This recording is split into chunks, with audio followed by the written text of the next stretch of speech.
My boyfriend chose my best friend over me every single time. My birthday, my promotion, even when I was sick with a fever. So I started spending time with his best friend instead. I dated Gio for 2 years. Sweet at first, attentive, brought me coffee on early shift mornings. He made you feel like the only person in the room, until my best friend Margot walked into it. Margot and I had been close since high school. 10 years. Loud, funny, made everything about herself with a smile so you never noticed. She met Gio at my birthday dinner, sat across from him and talked to him the entire night. I was sitting right next to him and she talked over me to reach him. I didn't say anything because it was my birthday. That was my mistake. The first time Gio chose Margot was small. I asked him to come with me to my cousin Destiny's wedding. He said he couldn't because he already told Margot he'd help her move a bookshelf. A bookshelf. I said you can move a bookshelf any day. He said he already committed and didn't want to go back on his word. He went to Margot's apartment and moved her bookshelf, and I went to the wedding alone. The second time was bigger. I got a promotion at work and made a reservation to celebrate. Gio said he was excited. That afternoon, Margot called him saying she was having a bad day and needed company. Gio said he'd swing by her place first and meet me at the restaurant. He never showed up. I sat at the table for an hour and 15 minutes. I ordered water 3 times. The waiter asked if I was still expecting someone and I said yes, because I was too embarrassed to say no. When Gio finally called, he said Margot was really upset and he lost track of time. He said I could celebrate tomorrow. My promotion happened today. Tomorrow is just a Tuesday. The third time was the worst. I was sick with a fever, the kind where you can't get out of bed without the walls tilting. I asked Gio to bring me soup and medicine. He said he was on his way. An hour later, he texted that Margot locked herself out of her apartment and he was going to help. He showed up 4 hours later with no soup, no medicine, smelling like her perfume. He sat on the edge of my bed and said, "Sorry, babe. It took longer than I thought. I was lying in bed with a fever, and my boyfriend smelled like my best friend and said, 'Sorry, babe.'" I stopped asking Gio for things. I started paying attention to his best friend instead. Nico, quieter than Gio, listened when you talked, remembered things you said weeks later. At a group dinner, Gio spent the first half texting Margot under the table. Nico was the only one at that dinner who remembered I'd gotten a promotion. He asked real questions about my new role. After dinner, he walked me to my car because Gio was inside planning Margot's birthday. Nico said you deserve someone who shows up. I said I know. The next week I texted him and asked if he wanted coffee. We met Saturday morning and talked for 3 hours. He didn't check his phone once. I didn't tell Gio. Just like Gio never told me when he was at Margot's until he was already there. The next weekend, Nico bought me a jar of honey because I'd mentioned once that I liked honey in my tea. One sentence I said in passing. He held onto it. By the 3rd month, I was spending more time with Nico than with Gio. Gio didn't notice. He was busy driving Margot to the airport, picking up her dry cleaning, going to her cousin's art show. We lived in the same apartment and went days without a real conversation. On a Friday night, Gio told me he was going to Margot's birthday, a small gathering. He didn't invite me. I called Nico and asked if he wanted to come over. He did. When Gio came home the next morning, Nico's jacket was on the couch. He picked it up, looked at me, said, "Why is Nico's jacket here?" I said because I wanted company and you were at Margot's. Gio's face changed. He followed me to the counter, jacket gripped in his hand like evidence at a trial. What is this? Why was Nico here? His voice was low and steady, but I could hear the edge underneath it. He was talking to me like I had done something wrong. I leaned against the counter and crossed my arms. I didn't raise my voice. I didn't look away. I said because you were at Margot's birthday, the one you didn't invite me to. He said that's different. Margot is my friend. Like that one sentence was supposed to end the whole conversation. So I gave him the same energy back. I said, "And Nico is yours? So what's the problem?" He had nothing. He started pacing, back and forth, running his hand over the back of his neck. Then he stopped and said, "You had my best friend in our apartment while I was gone." Like the word apartment made it worse. Like I had broken some rule. I said, "How many times have you been in Margot's apartment while I was homesick? While I was sitting at a restaurant alone? While I was at Destiny's wedding by myself because you were moving a bookshelf?" He stopped pacing. His mouth opened, then it closed. He had nothing because there was nothing to say. For a moment, something in him shifted. The stiffness in his shoulders dropped. He pulled out a chair and sat down and said, "Maybe I haven't been great about that, but this feels like you did it to get back at me." His voice was softer. And I'm not going to lie, something in my chest opened up a little. I sat down across from him. I said I didn't do it to get back at you. I did it because I was lonely, Gio. In a relationship with you. He looked at the floor. The room was so quiet I could hear the clock ticking. Then his phone buzzed on the counter between us. Margot. He read it. His back straightened. Whatever softness had been building in that room evaporated like it was never there. He looked up at me and said, "Margot thinks it's weird too. She says Nico has always had a thing for you." I just sat there and stared at him. "You texted Margot about this? Right now? While we're talking?" He said she's my friend. I tell her things. Like the most normal sentence in the world. Like his girlfriend 3 feet away pouring her heart out meant less than whatever Margot had to say from her couch across town. He chose her again, right in front of me, in the middle of our conversation. I stood up. I said when I come back from the shower, I want you to think about whether you've ever told Margot anything about us I didn't want shared. I already knew the answer. He told her everything. Every fight. Every time I cried. Every private, painful thing that happened between us. She knew. She probably knew about the promotion dinner from his side before I got home from the restaurant that night. The next day I met Nico at a coffee shop. It was raining outside, and the windows were foggy, and the whole place smelled like fresh grounds and warm bread. I told him everything. The jacket, the morning, the way Gio's voice got tight and controlled like I was the one on trial. The moment he softened and sat down, and I thought we were finally getting somewhere. And then the phone buzzing, and Margot's name on the screen, and the way everything good in that conversation just died right there on the table. Nico listened without interrupting. When I stopped, he was quiet for a few seconds. Then he said Gio called me this morning, told me to stay away from you. He said I was crossing a line. I asked what he said back. Nico looked right at me and said I told him I'd stop coming around when he started showing up for you. My chest got tight when he said that. Not in a bad way. In the way where someone says something you've been needing to hear and it just lands. Then he said there's something else. Something I've wanted to tell you for a while. Margot and Gio text constantly. I've seen his phone. It's not just checking in. She sends paragraphs, long ones, and she calls him when she knows you two have plans, and he always picks up. I felt my hand hands go still around my cup. I said, what do you mean she knows when we have plans? He said, I mean, I've been around when it happens. You and Gio will be about to leave for something and his phone rings and it's her. Every time, he always answers. Always. I asked why he didn't say anything before. He looked down at the table. Then he said, because Gio's my best friend and it wasn't my place. I didn't want to get in the middle of it. He paused. Then he looked back up at me and said, but you sitting at that dinner alone while he planned her birthday? That was the night I decided I wasn't going to pretend it was normal anymore. I sat there with the rain on the windows and the whole pattern rearranged in my head. The fever night, the locked apartment story, the promotion dinner, her bad day, the airport run that landed on our dinner. Every single one of her emergencies landed right on top of my important moments. Not sometimes. Every time. She knew about my plans. She knew when he was supposed to be with me, and she made sure he wasn't, so I tested it. That night, I told Gio I had a work dinner Thursday and asked him to come. He said, yeah, sure, I'll be there. The next morning, I called Margot, kept my voice light, and told her about Thursday. I said, Gio is coming with me. I'm really excited. She said, oh, that's so nice. You guys deserve a night out. Tuesday went by. Wednesday morning. Then Wednesday evening, Gio texted. Margot needed help picking out a car. The only time the dealer was available was Thursday night. He might be late to my event. I read it 3 times. Thursday night. The exact night I'd told Margot about. I didn't react. I opened my screenshots, captured the text and the timestamp, and saved it. I texted him back, okay, just try to make it. Thursday came, I went alone. The chair next to me stayed empty. My coworker asked where my boyfriend was. I said busy. I didn't explain. I stayed the whole time and didn't check my phone once. When I got home, the apartment was dark. I made a folder. I saved Gio's Wednesday text. I saved the timestamp showing when I'd told Margot. I closed the folder. Nico texted, how was the event? I typed back, he didn't come. He replied, I'm sorry, you deserved better tonight. I typed back, I know, and I'm done pretending I don't. The next afternoon, Margot showed up at my door uninvited. No text first, no call. She just showed up. She walked past me into the apartment like she lived there, sat down on the couch, crossed her legs, and looked at me with an expression I had never seen on her before. No smile, no charm, no big laugh. She looked serious, almost hard. She said, we need to talk about Nico. I heard you've been spending a lot of time with him. Gio was really hurt, like she was a messenger sent on behalf of someone more important. I said, Gio told you that. She said, he tells me everything. You know that. Like the sky being blue. Like I was supposed to just accept that my boyfriend had a second person he shared his whole life with, and that person happened to be sitting on my couch telling me how to behave. I said, do you think it's normal that my boyfriend tells you everything about our relationship? She blinked, like nobody had ever said it to her that plainly before. Then she said, we're close, that's just how we are. So I gave her the list. You called him the night of my promotion dinner. You called him when I was sick. You needed him on the day of Destiny's wedding. Every single time I needed him, you needed him more. She said that's not fair. I didn't know about those things. And that's when something clicked, because I had told her about my promotion dinner 2 days before it happened. I said, you didn't know about my promotion dinner? I told you about it 2 days before. Margot went still. The kind of still where someone's been caught and they know it and they're trying to figure out which direction to run. Then she pivoted, leaned forward, elbows on her knees, voice soft and concerned, like a friend who was worried. I'm worried about you.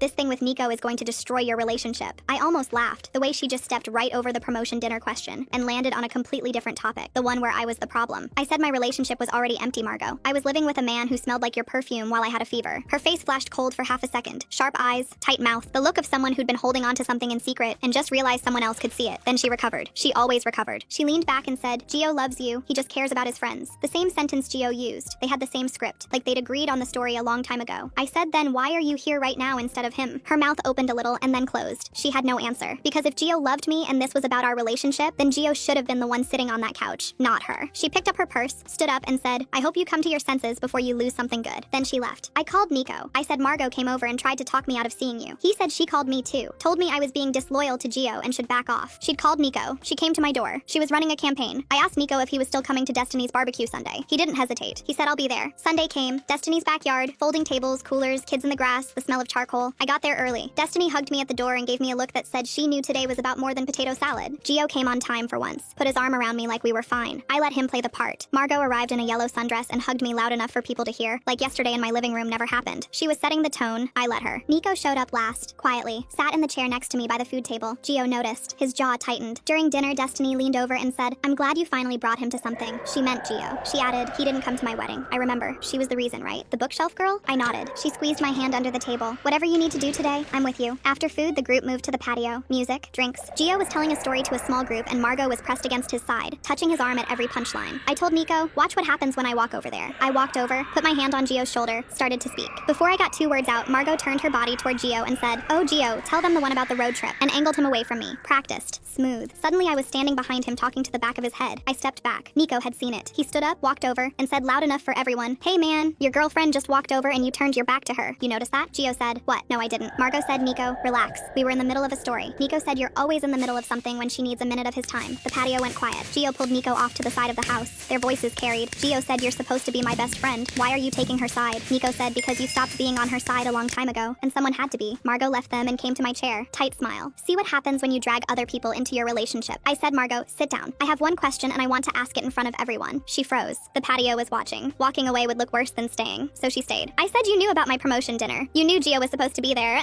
You called him that afternoon and said you were having a bad day. Why did you call him that day? Margot laughed nervously. I don't even remember that. Then Destiny's voice came from across the patio. I remember. She sat at that restaurant alone for over an hour. The waiter kept asking if someone was coming. Margot's smile cracked. I didn't know he'd stay that long. I said, okay, then what about Destiny's wedding? Gio was supposed to be my date. You called him to move a bookshelf. She said I needed help. It was heavy. I said you have brothers. You have a building manager. But you called my boyfriend on the day of a wedding. Her jaw shifted. You're making this sound like I planned it. That's when I pulled out my phone, opened the folder, turned the screen toward her, and said, you told Gio the car dealership was only available Thursday night. That was the night of my work event. You knew about it because I told you. Margot stared at the screen. She didn't reach for the phone. She didn't say one word. Gio came around the side of the house. What are you doing? He said it to me, like I was the one causing a problem. I said, I'm asking the question you should have asked 2 years ago. Why does Margot always need you at the exact moment I do? He said that's a coincidence. Nico stepped forward. Every time, for 2 years? That's not coincidence, man. That's a pattern. Gio looked like someone had punched him in the stomach. Destiny said Gio, she went to my wedding alone. My wedding. Because of a bookshelf. Gio looked around, saw all those faces. He sat down in a chair and said, I didn't mean for it to be like that. I said, but it was like that. Every single time. Then Margot stood up. She looked at me and at Gio and at the whole group watching and said, fine. You want the truth? I called him because I wanted to. Because when I call, he comes. Every time. He always picks me. The patio went dead silent. Even the kids in the yard stopped running. Margot wasn't smiling anymore. She wasn't pretending to be concerned or confused or innocent. She was just standing there with her arms crossed and her voice sharp, and I could see exactly who she really was underneath all the charm and the laughter. She looked right at me and said you had him in your apartment every night and you still couldn't keep his attention. That's not my fault. It hurt. I felt it. They landed right in the center of my chest. But she'd just said out loud what I'd known for 2 years and couldn't prove. She wasn't my friend. She was never my friend. She was competing with me. She had been competing with me since the night she met Gio at my birthday dinner. And Gio was the prize she'd been winning over and over while I sat there pretending not to see it. Gio stared at her. His face looked like it was collapsing in on itself. Margot, why would you say that? Margot looked at him with this confused expression, like she thought he'd back her up. She said I was defending us. Gio shook his head. There is no us. You're my friend. Margot's whole face cracked. The confidence, the sharpness. Her voice dropped and got quieter and she said, am I? And Gio just sat there, mouth opened, mouth closed. He couldn't answer, because if she was just a friend, why had he spent 2 years choosing her over me? And if she wasn't, he'd have to admit what this actually was. So he just sat there in silence and I watched the man I loved for 2 years sit in a chair unable to say whether his relationship with Margot was a friendship or something else. He didn't know. He had been living in the space between the two for so long he couldn't tell the difference anymore. I stood up. I picked up my bag. I looked at Gio and said, Gio, I'm done. Not because of Nico, not because of Margot, because I asked you to bring me soup when I had a fever, and you came home 4 hours later smelling like her perfume and said, sorry babe, and you thought that was enough. He looked up at me with this empty, lost expression and didn't say anything, didn't stand, didn't reach for me. Nico was already by the gate. Destiny came over and wrapped her arms around me and whispered, I'm proud of you. I walked across the patio, past Gio, past Margot, who was still standing there frozen with her arms crossed and her face in that confused, broken expression, out through the gate. The air hit me different once I was away from the patio, lighter. Like I'd been holding something heavy in my arms for so long I forgot what it felt like to have my hands free. Nico fell into step beside me on the sidewalk. He didn't say, are you okay? He didn't say that was crazy, he just walked. I thought about what I'd said to Gio at the end, about the soup, about the fever, about sorry babe. I could have listed every time he chose her, the promotion dinner, the wedding, the Thursday night, but I didn't need all of that. I just needed the one that mattered most. I was sick. I asked him for help. He didn't come. And when he finally showed up, he smelled like her and thought 2 words and a shrug were enough to fix it. Sorry babe. Like I was an inconvenience he was apologizing to, not a person he loved. That was the moment I should have left. Any person with sense would have packed a bag and called someone and said, I'm done. But I stayed. For months. I stayed because some part of me believed that if I was patient enough, if I made myself easy enough to be with, he would eventually choose me. That day never came. We got to the end of the block and he said, you want to get coffee or something? I almost laughed. Not a speech, not I'm here for you, just coffee. Simple. Normal. Like the first time we sat across from each other while Gio was somewhere else doing something that had nothing to do with me. I said, yeah, coffee sounds good. My phone buzzed in my pocket as we turned the corner. I didn't check it. I already knew who it wasn't. Gio didn't follow. He didn't chase. He stayed in the chair where I had left him. Nobody came through the gate. The music kept playing on the patio. We crossed the street. The phone went quiet.